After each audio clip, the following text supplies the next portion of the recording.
Well, hello everybody, and welcome once again to this week's edition of Metaworld News. Now, these are our headlines for the week ending 4th of August. Hey, August already, indeed. Yeah, the Now, August of our days.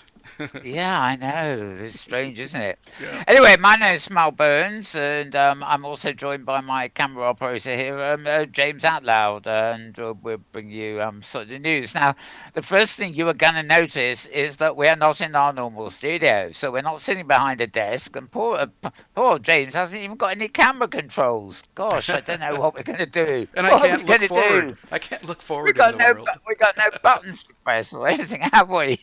So we've popped over to the reason for this is that the open simulator grid that we use, Metaworld's grid, it seems to have gone a bit awry. Well, the server's running fine on the machine it's on, and the viewers are all running fine, but none of us can log in. So I'm scuppered. So we thought, well, come over to High Fidelity and do it.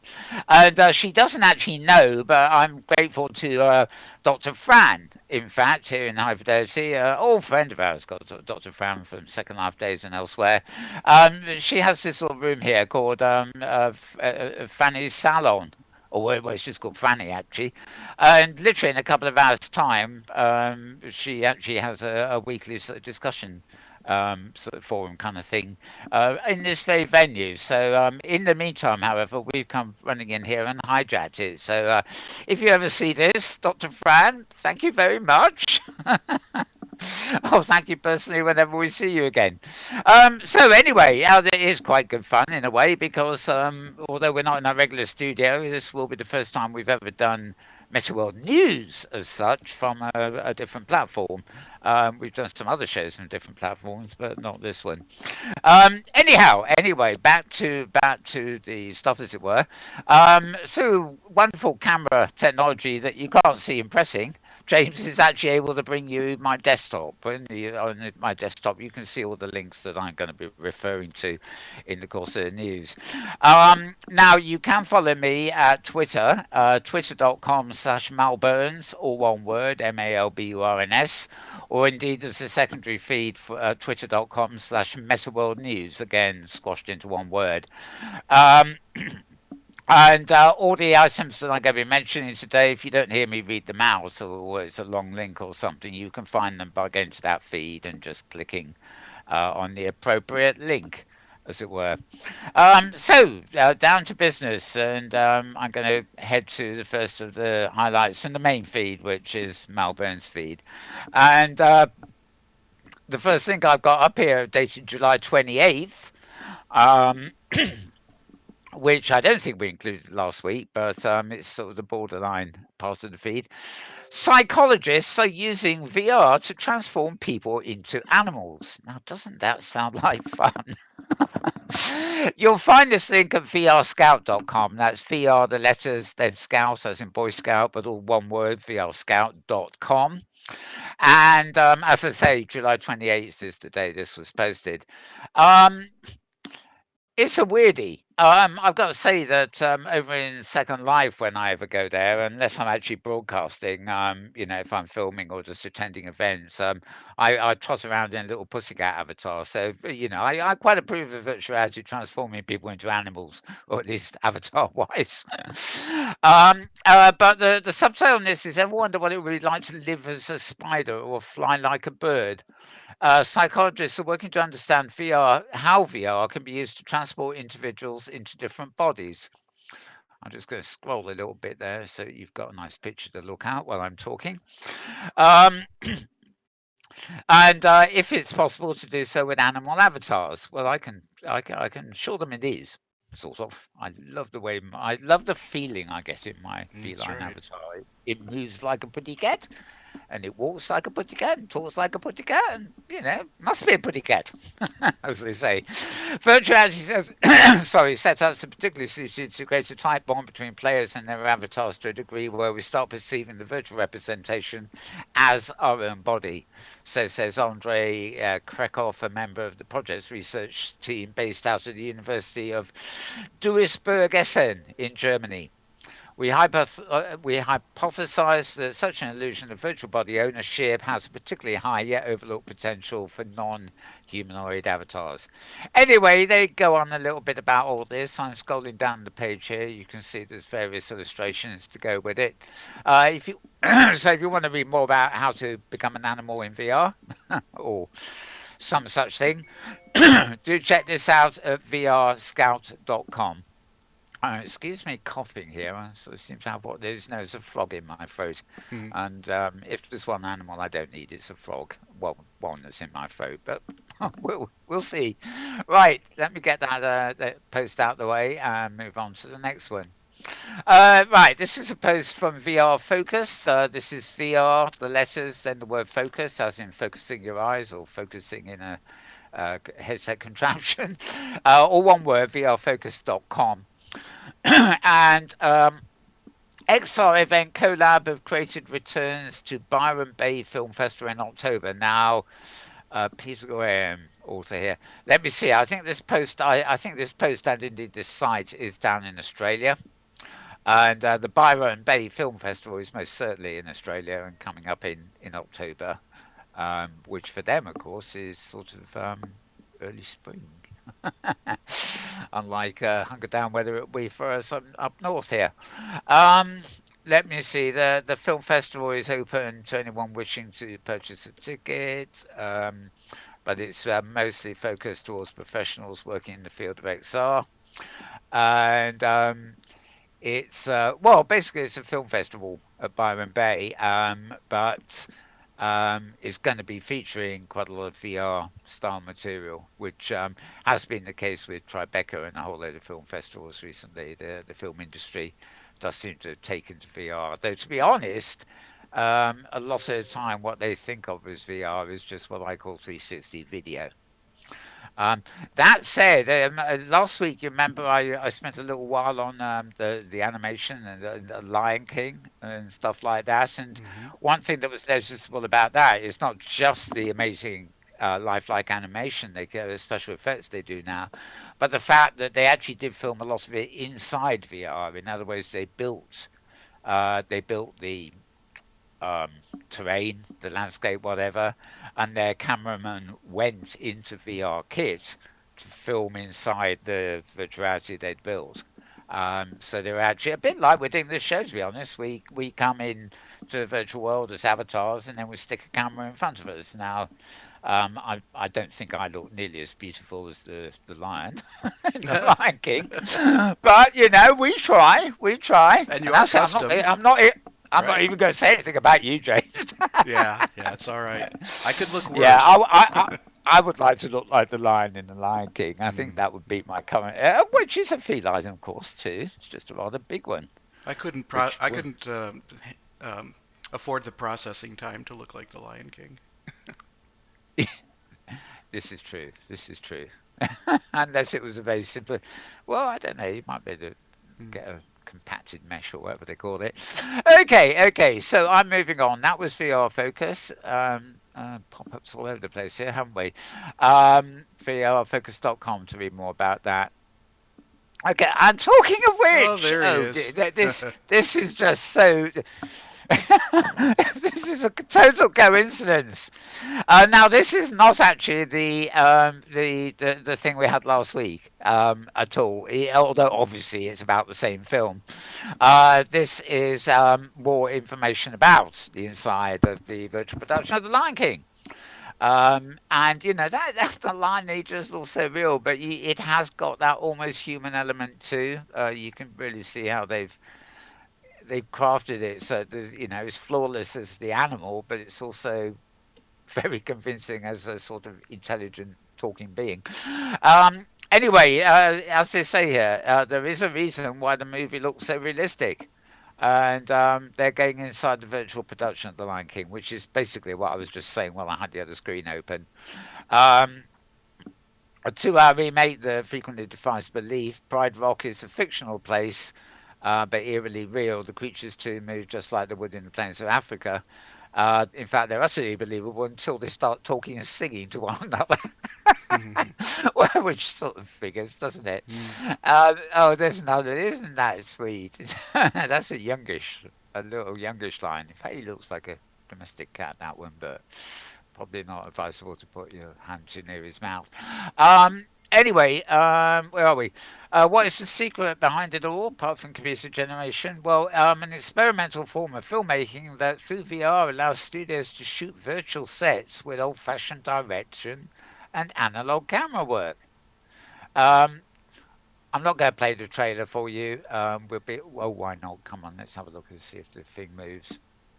Yeah. Okay. Advert time. Hello, Disney. Goodbye, Disney. There we are. Look at this.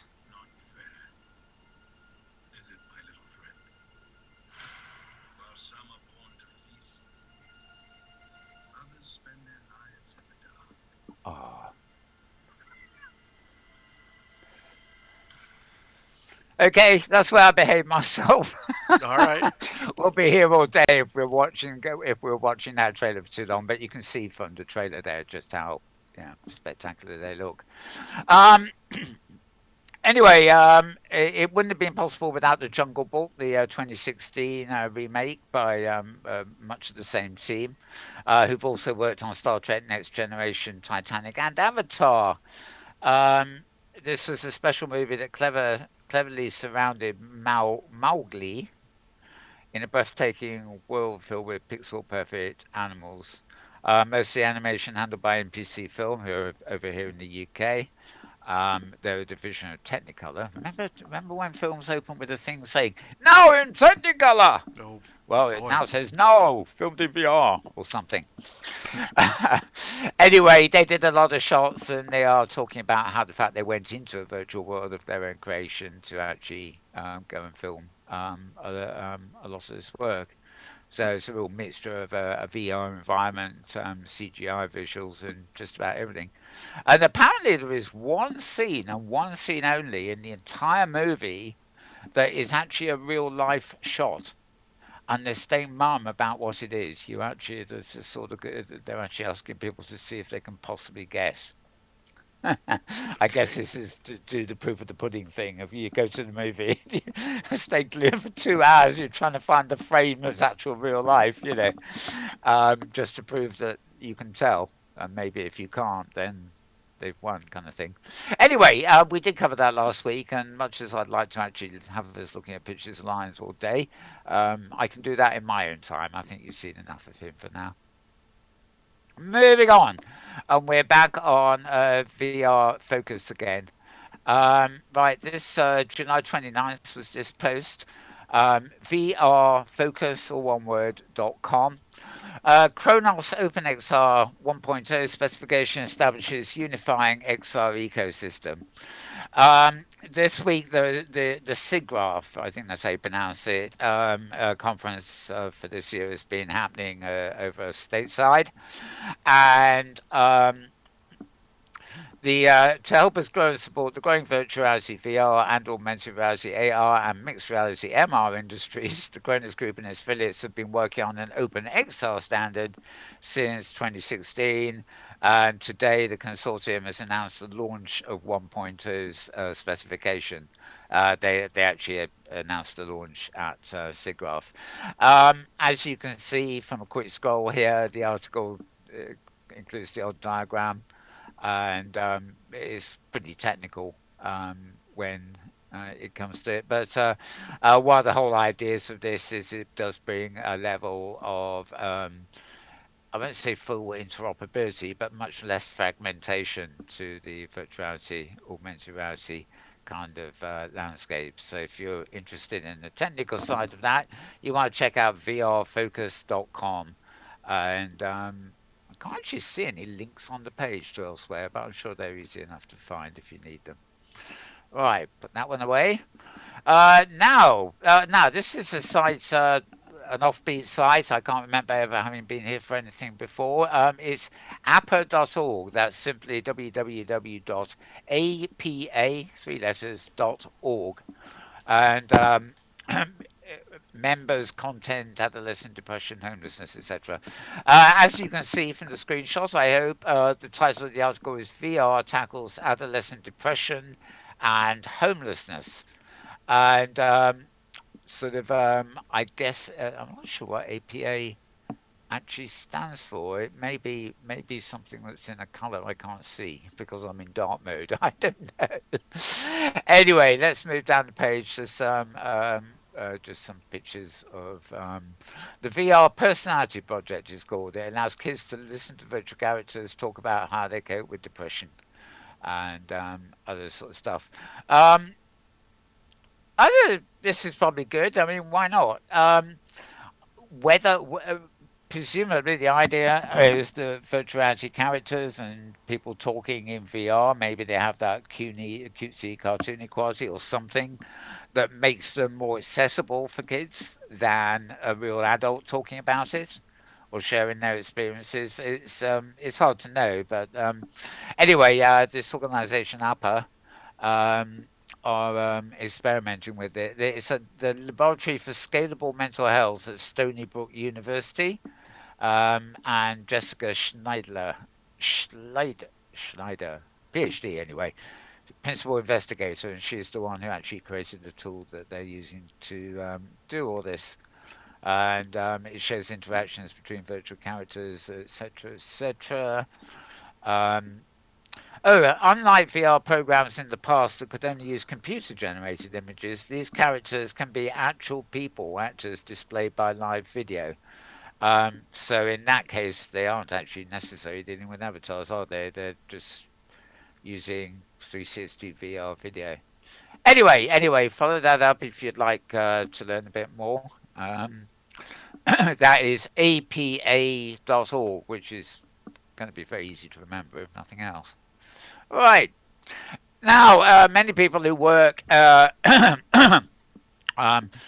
not so much here in high fidelity or even necessary in OpenSim, but for many worlds, including Sciencebase, people work in Unity 3D, not only to actually build and create the objects of the virtual world, but often the entire world itself, the scene, as it were. And basically, Unity version 2019.2 has arrived and includes improved VR and AR performance and new capabilities for developers. And the byline says VR is about to look prettier thanks to Unity. Well, Unity really has a reputation for these days for almost being the page makeup language for anything cinematic and VR. Its capabilities, it's a bit like an early page makeup software where it can do everything. The drawback of that, a bit like learning Photoshop, but far worse, is that it can do so much. It is very difficult for a beginner to just jump on it and figure out how to do anything. You really have to take a sort of course to you need to find your way about it course. Not so much a course that shows you how to do everything that you might want to do, but how to find your way around the interface and then an additional course that will show you how to do the specific kind of things you want to do. I think there can be very few people, unless there may be a trainer like I used to have to be for Photoshop, where you actually know everything there is to know about a piece of software that big. I think it's very a matter of finding what you need to know and, for your own speciality. Although I'm sure Unity or other folks training the software someplace, there's probably some real experts who know the inside out of the entire minefield. Anyway, as I say, it's today, being July the 30th, so a couple of days ago, Unity Technologies announced the launch of the latest iteration, including a few tasty features for immersive content developers. And I'm not going to read out the whole shebang here. I will quickly scroll down here to the foundation updates. Face tracking with AR Kit, AR Core, 2D image tracking, AR Kit, AR Core, 3D object tracking, AR Kit, environment probes with AR Kit, motion capture, AR Kit, people occlusion AR kits, collaborative sessions AR kits. So quite a lot have been added there that they didn't have before. So you want to know more about that? Check out that article at vrfocus.com, or if you want to go to Unity's own website, I guess you just Google Unity, and from what their website is always full of stuff. So I'm sure they've got all about their own software there for you too. Moving on, and we're back on vrscout.com. VR Scout, as in Boy Scouts, with a VR letters stuck before it. All one word, squashed feel, as I often call it. Photogrammetry. Sorry, I will start again, taking it slowly. Photogrammetry. There we go. Don't rush that one, folks. It's not good for your tongue. Photogrammetry capture brings Michelangelo's Sistine ceiling to life in VR. Um, VR scouts are quick to point out that they don't normally cover VR apps as such. They're more interested in the actual technology, but they just couldn't resist um, reviewing this. It's a painstakingly crafted recreation of the historic masterpiece. It took Michelangelo, um, what was it, 3 years? With I believe he had a sword to his throat while he was being made to do it. He was working mostly with a chisel, um, and he was a reluctant artist who would end up painting what is today considered the cornerstone of high Renaissance art. And you don't have to be into art to have heard of the Sistine Chapel ceiling. He had to do it. It took him, 1508 to 1512. So that was 4 years at knife point, basically, painting 300 individual figures across 6,000 square feet in the interior of the chapel, and being up on the roof doing it upside down too. It must have been great fun. Anyway, now, thanks to the tireless efforts of Epic Games lead technical animator and self-proclaimed Michelangelo fanboy, a chap called Christopher Evans, fans of the iconic sculptor, painter, architect, and poet have a chance to step into a painstakingly crafted recreation of the historic art, powered by the Unreal Engine and the Valve Index VR headset. So, if you have a Valve Index headset, you will be able to enjoy this. It doesn't actually say whether it has been or is going to be ported to anything else, but apparently it was developed especially to be previewed at the Immersive Pavilion at Seagraft during the week. So there you go. Some nice little pictures here. No real surprises because we all know what the Sistine Chapel looks like, but there you go. Worthy of trying out if you have the right kit. Again, go to my Twitter account and click on the links for all these things if you have any problem remembering where to go. Right. Now, talking of Valve, Valve backed XR Desktop brings Linux or Linux, depending on how you pronounce it, desktop environments into VR. Now, basically, the idea here is many of us use Macintoshes for our computer interface, day-to-day work. Other people use Microsoft's Windows. Poor things they be.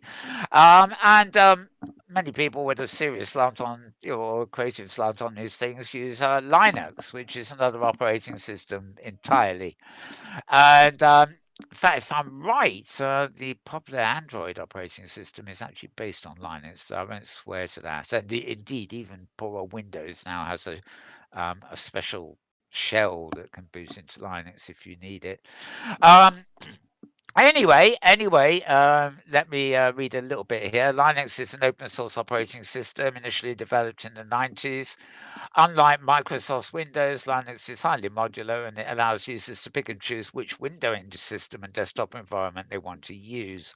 It also allows people to modify and extend these components. In other words, make your desk your own. You don't want one that is untouchable, that was created by Microsoft. You don't even know what a desktop looks like. Where's the pen and the ink and the eraser? Those are the things you want on your desktop, and a magnifying glass and a 3D viewer, etc. Anyway, moving on. Before we get into the rabbit hole, the most popular Linux windowing system is called X11. Before 2018, the default behavior when a VR headset was connected to it was to treat it like an extra monitor, meaning each eye will be presented with half a monitor screen with no distortion correction or tracking. But anyway, they've now added on the HTC Vive a non-desktop property, and it simply prevents the windowing system from handling VR headset. Sorry, I'm reading this wrong. I mean it again. I'll scroll down a bit. Anyway, yeah, I mean, basically what this is it means if you're wearing the appropriate Valve headset, you can actually simply log into your machine if it's a Linux, XR operating system, and operate everything by your gestures and everything else you do in 3D. There is a similar thing that for Windows. I don't know whether there's one for the Mac, but also people who have Oculus headsets and some of those, there's actually sort of emulation software that gives you the impression of having a desktop in front of you when you're in those things too. So whether it's the right metaphor, I don't quite know. The idea of a desktop made sense in the 2D age. I mean, most of us hold our screens upright, vertical. But in theory, you can put your monitor on, especially a touchscreen monitor, flat on the table and it becomes a desk. Whether in the world of 3D immersive environments, the desktop is even an acceptable metaphor, I don't really know. I think, rooms and spaces is probably the better metaphor. And, the desktop should not just be your desk, it should be your office, and you have your shelf and your desk and whatever. But the rabbit hole beckons. So before James has to pull me out, I can't pull you out of the rabbit I hole. will. Yes, I know. I will say no more on that front for now. Anyway, for more about that, go to uploadvr.com and you can read that article and follow links there to find out more about it from Linux people and stuff. Right, SIGGRAPH again. It's obviously the main thing this week. Offers a sneak peek into what's next for AR, VR, and computer graphics (CG). Um, this is venturebeat.com. We've had links from here from time to time, not regularly though. VentureBeat is VentureBeat.com. And well, let's see. It's basically a summary of what they had at SIGGRAPH, 2D and 3D digital worlds, pre-rendered computer graphics, etc. This was written as it was opening, so they're saying the exhibition area opened today. As you can see, they've got that's not a video, it's actually several. So if you follow the link to one video, you get a choice of other videos from that you can watch too. Um, Photograph from the entrance. Um, and they too are saying that the biggest wow moment was the Sistine Chapel VR piece, which they have busy photographed for us too. Stuff for the cinemas, groups, individuals. You can see what we got here. And second step, I guess that's meant to be the sequel to the first step for mankind, isn't it? From the moon to Mars, etc., etc., etc. Yep, second step. It's just like Second Life. Forget the Sure. first one. Yep. Forget the first one. Dive into the second one.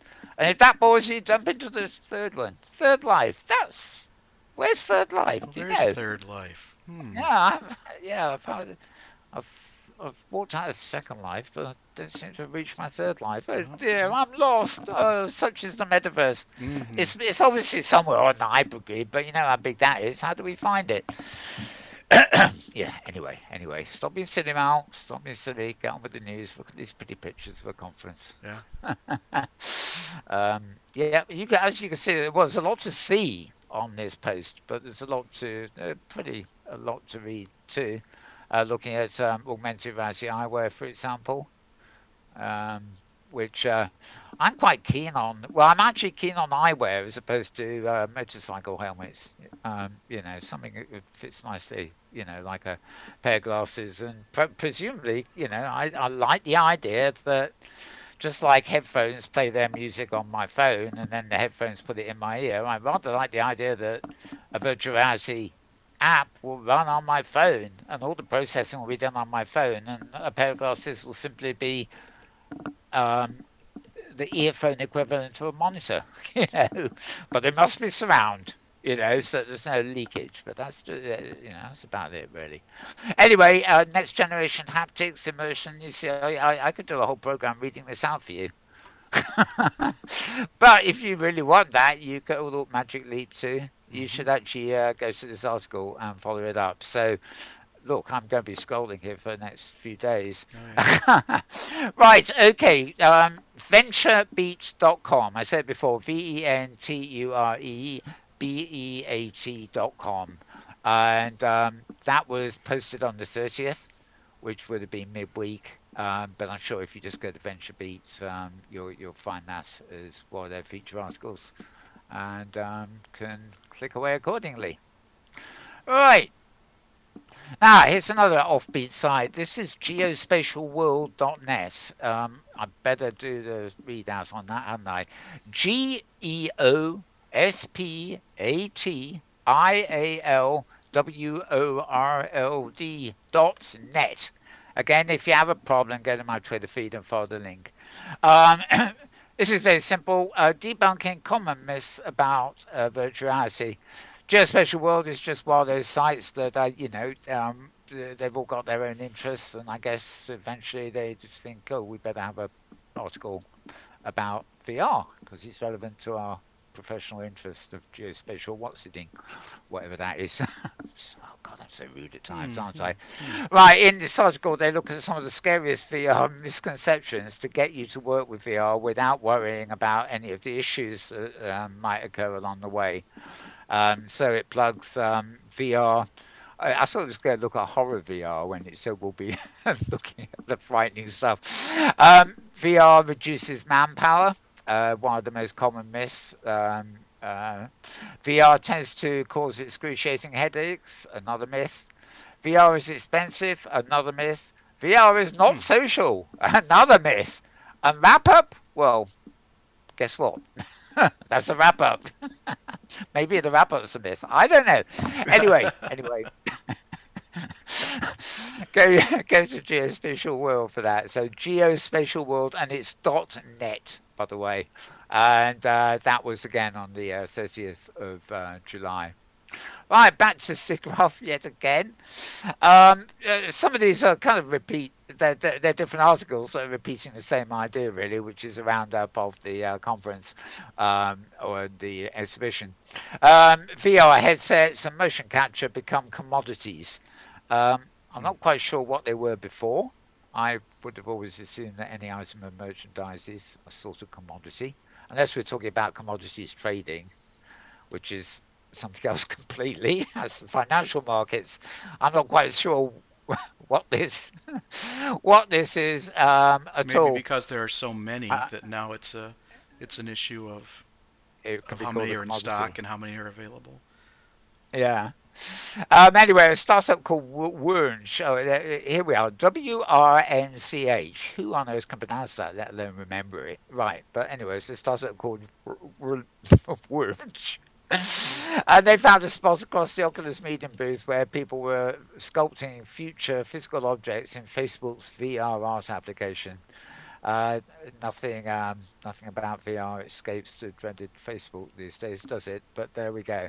Um, Track the movements and gestures of more than 30 people at once, all powered by a small box sitting on the ground nearby. Each person's pose and some simple gestures like thumbs up can be recognized by the system. I'm not going to show you that video. It's 39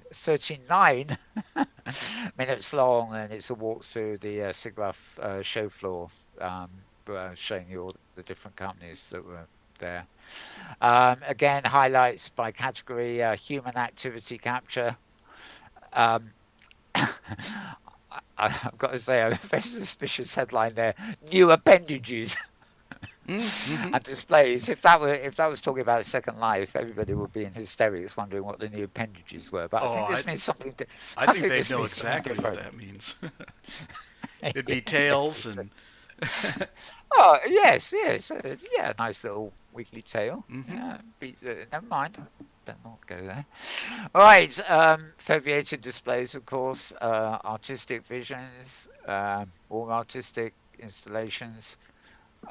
Just more about the whole show in general. And for those of you who don't get there, it's only in one place in the world at one time of year, then these articles actually give you a nice little sort of, a way of perusing various things, including videos, to give you a feel for what you missed. Yep. And they're always showing offbeat things that may or may not happen, if you know what I mean. Somebody will have invented some new haptic device and they'll be showing it off, and there'll be two side by side. One of them will be next year's killer thing, and the other one will be disappear into obscurity. So, it's a good way of getting a feel for all the possibilities, including some that never pan out. Right, now, our good friend, good friends at Hypergrid Business here. This is not Maria, this is a lady called Annie O'Toole, writing on the August the 1st, and this is why XR, again, XR is being used as the embracing thing for MR, VR, AR, and I don't know, RR?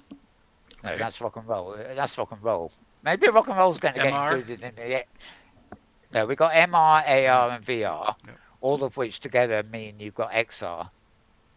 But cool, do you think we can put R and R in there for rock and roll or Yeah, rest, sure. rest and relaxation? Yeah. Yeah, why not? Right. The How latest about news: rock and roll becomes XR. right? How about CPR? Let's put CPR in there.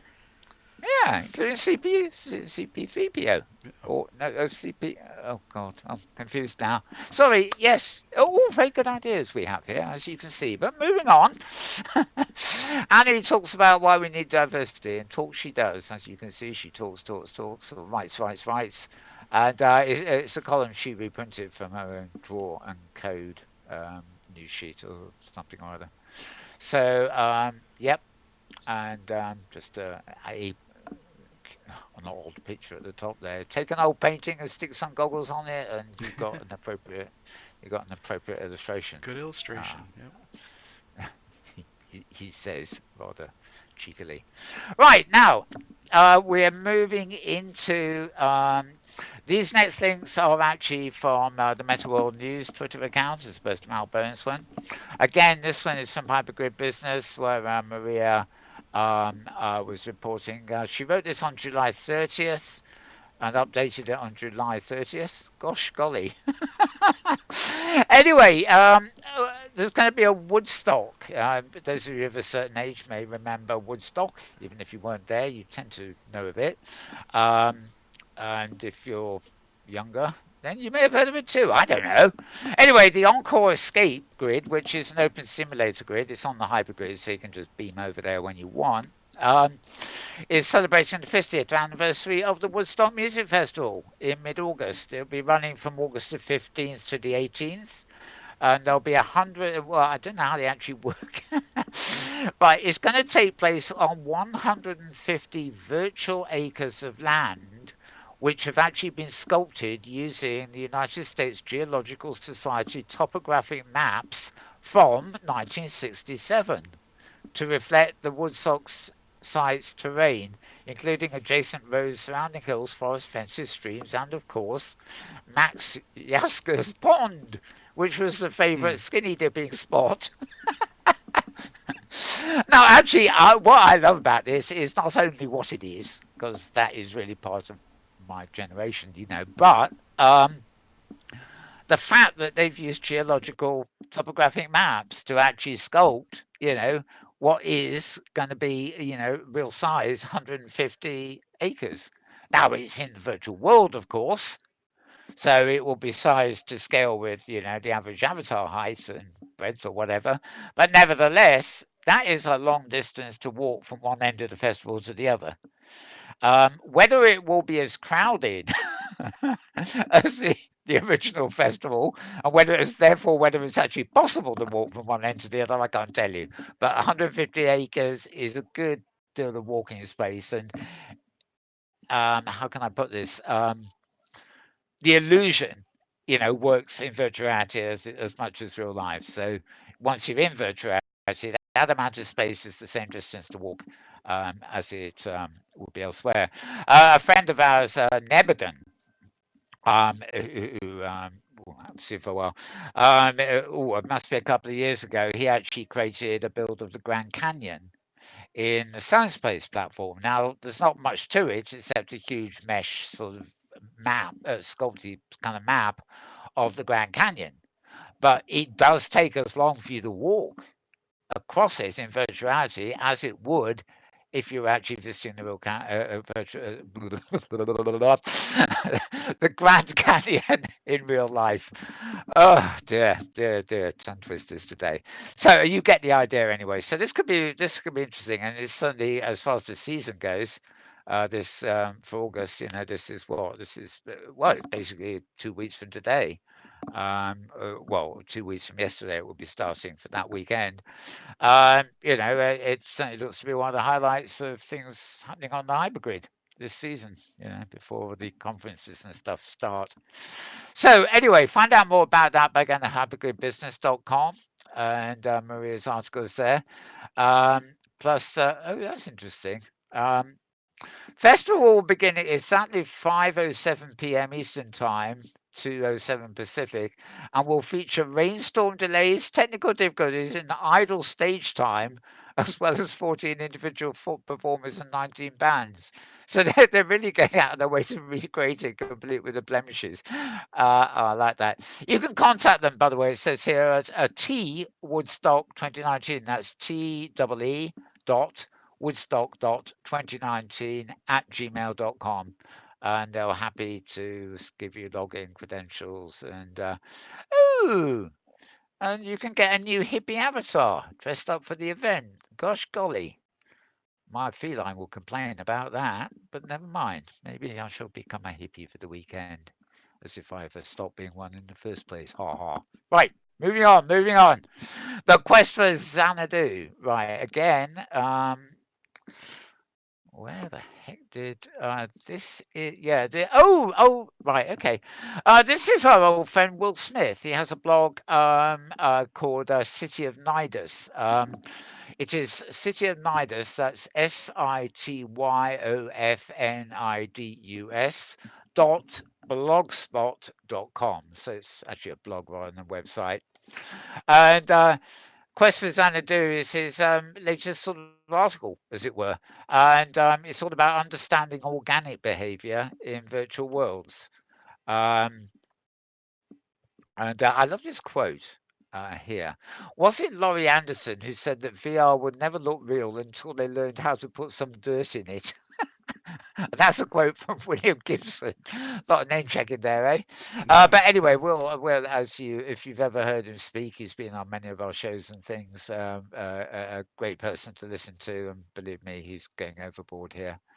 He's got a few anecdotes at the end about Linden Lab and Sansar, and the fact that there's been, well, apparently there are some possible rather serious lawsuits um, going on that Linden Labs are going to have to address, but that's not really any of our business. It's to do with some kind of new money thing that Second Life has brought in that's in Sansar too, and somebody's filed a lawsuit against them for misappropriating or requiring information they shouldn't need or something like that. Oh, isn't the world wonderful? Right. So that's cityofnidusblogspot.com, otherwise the Andromeda Media Group's site, as he's known as.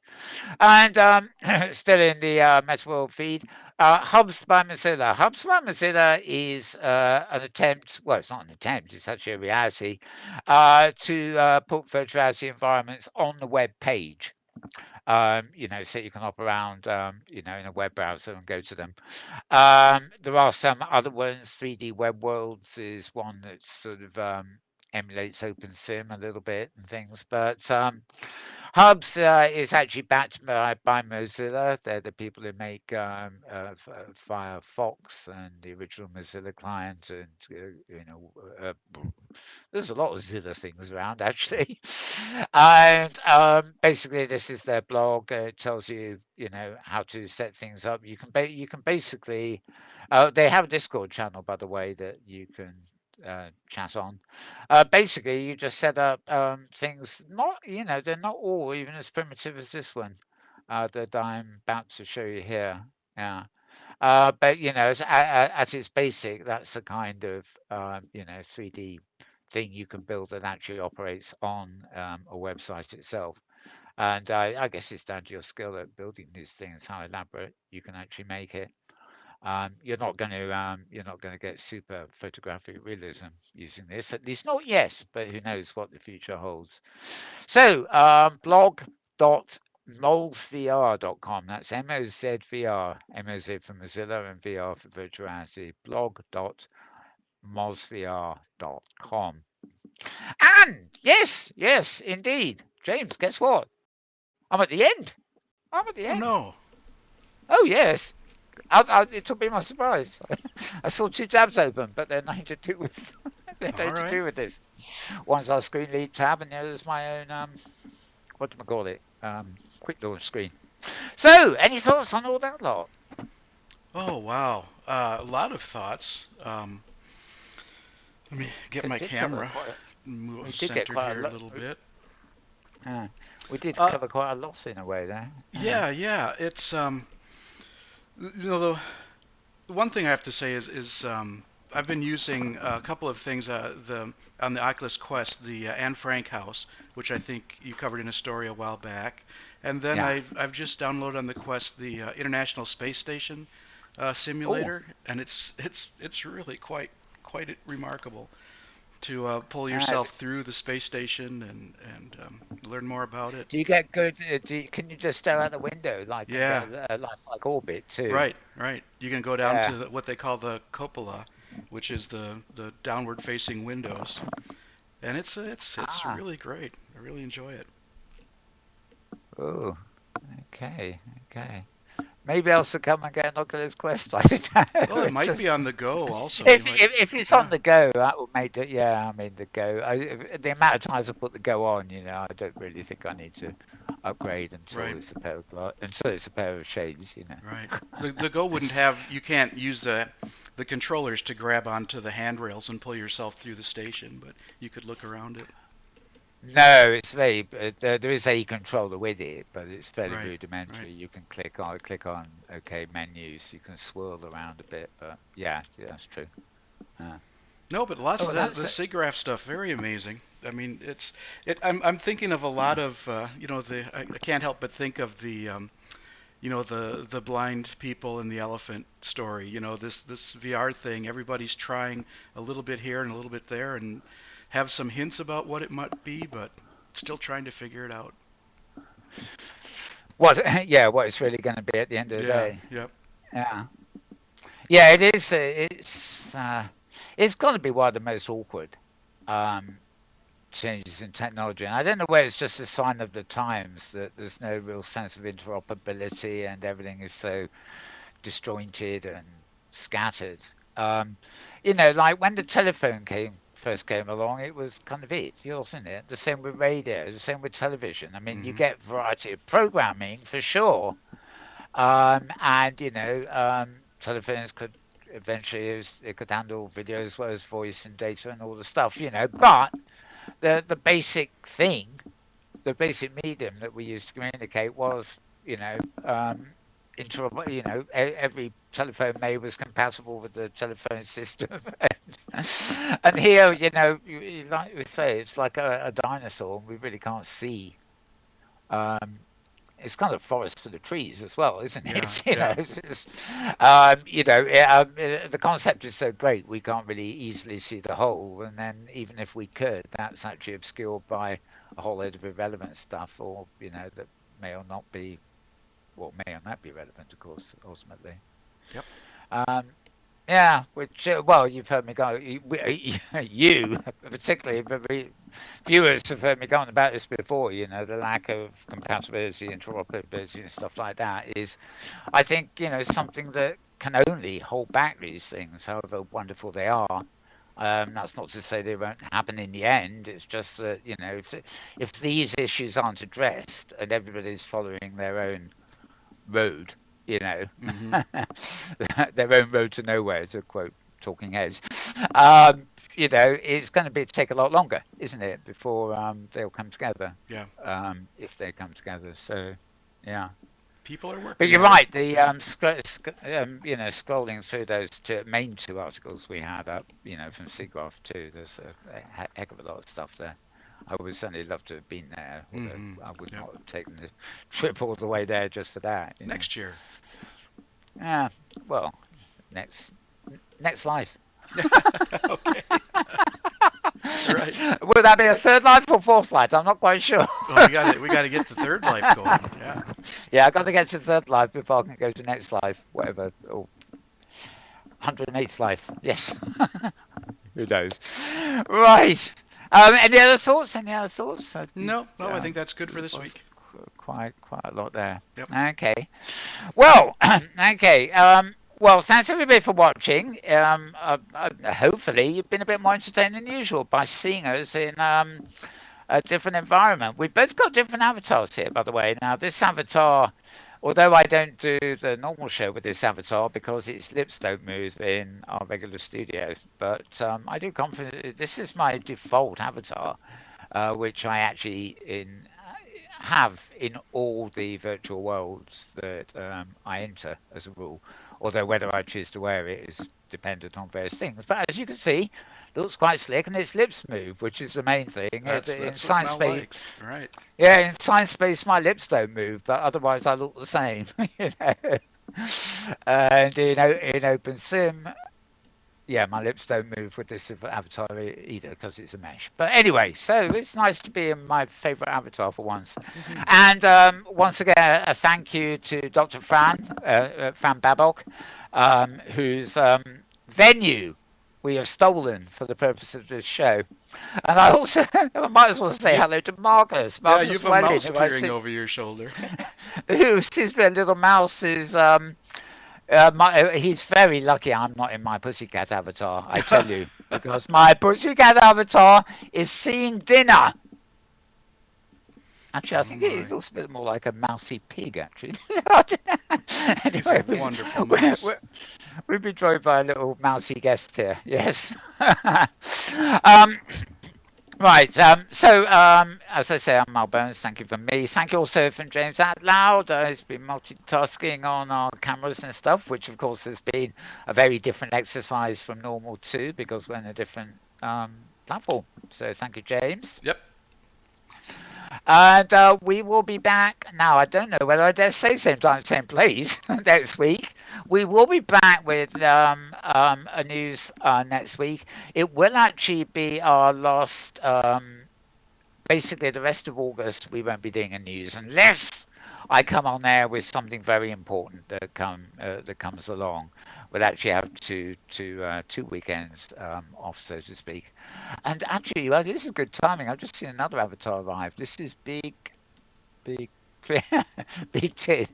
Anyway, I can't hear them, and they can probably hear me. But Yep. Yep. we of course are on my private channel live on air, so who knows what they're saying. Anyway, so from James and Smith. Well, forget these other two creatures around here. Look at James. It's goodbye from him. Oh, and it wouldn't be a show if I didn't say it's goodbye from him. Yeah, exactly. It's goodbye from the two of us. So we will see you from somewhere or other on the regular channel at least this time next week. And until then, have a good one.